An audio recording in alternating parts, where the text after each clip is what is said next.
Thanks, Ashley. Well, Republicans are hoping to ride that red wave into Virginia, and one top priority district is the 10th district, which includes Loudoun County. The GOP challenger is running on a pro-education platform after the county became a hotbed for parents to fight back against wokeness in the classroom. Hùng Cao, congressional candidate in Virginia's 10th district, joins us now. He's also a former Navy captain with 25 years in the service. Thank you for your service, Mr. Cao. Tell me, why should voters in the 10th district vote for you? Hi, Griff. Thank you so much for having me. Well, you know, I think Virginia has shown last year in the gubernatorial election that they wanted an outsider. They're tired of, just the same old establishment Democrats or Republicans, and that's why Glenn Youngkin was elected as our governor. And I represent what the 10th district looks like. You know, it's 45% minority, and in Loudoun County alone, there's 25% immigrants. And I came here as a refugee from Vietnam. I grew up in West Africa, and then I served in the military for 25 years to thank this country for what it gave me, which is the ladder of opportunity. And you still have to climb that ladder yourself. And I think that's what all immigrants and minorities believe in. It's just that we don't want handouts. We want to make that climb ourselves.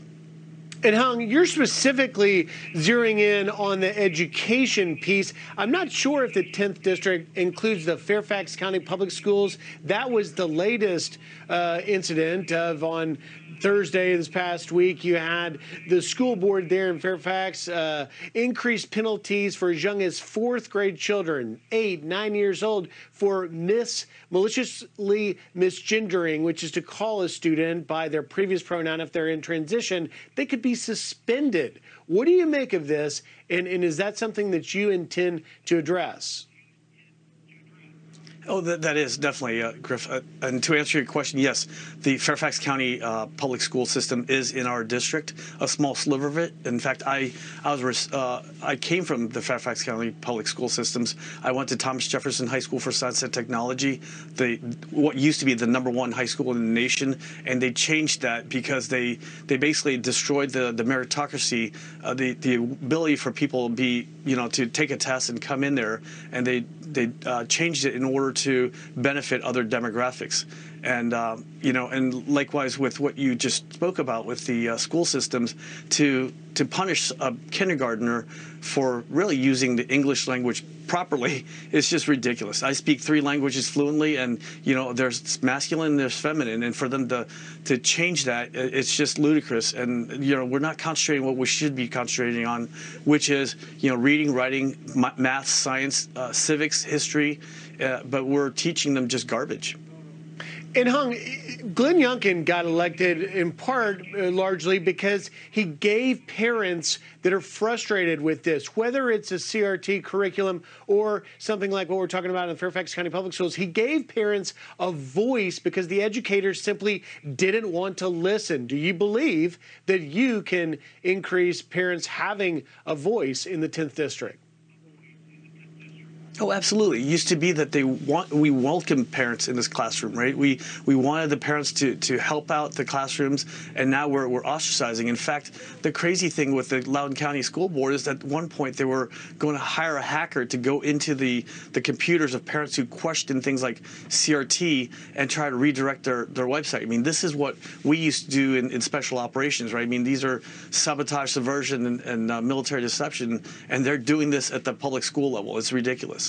And yes, I will give parents the voice because it's their kids. And Hung, just to change topics a little bit, shift, I mean, is inflation, is this skyrocketing gas prices, is that going to be a part of your campaign? Everyone's talking about the midterms coming, and obviously everyone's feeling the pain, but how much of that is a part of your campaign?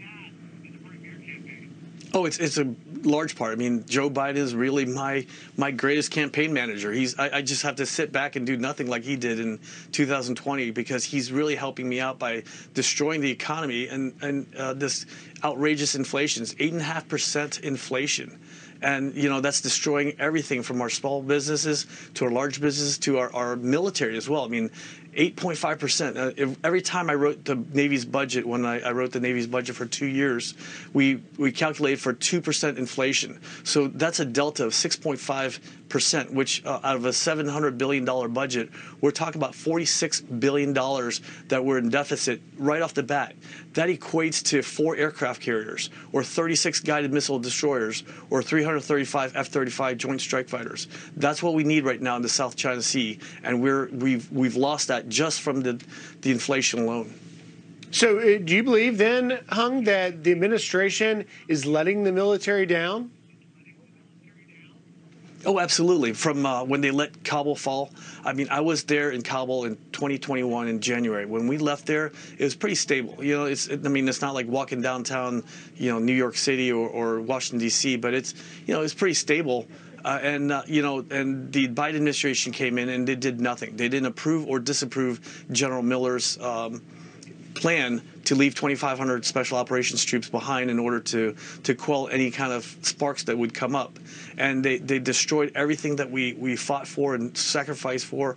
I mean, I've spent many years in Iraq, Afghanistan, Somalia, Pakistan, in the Balkans, fighting for our country, and the Biden administration basically destroyed everything that we fought for.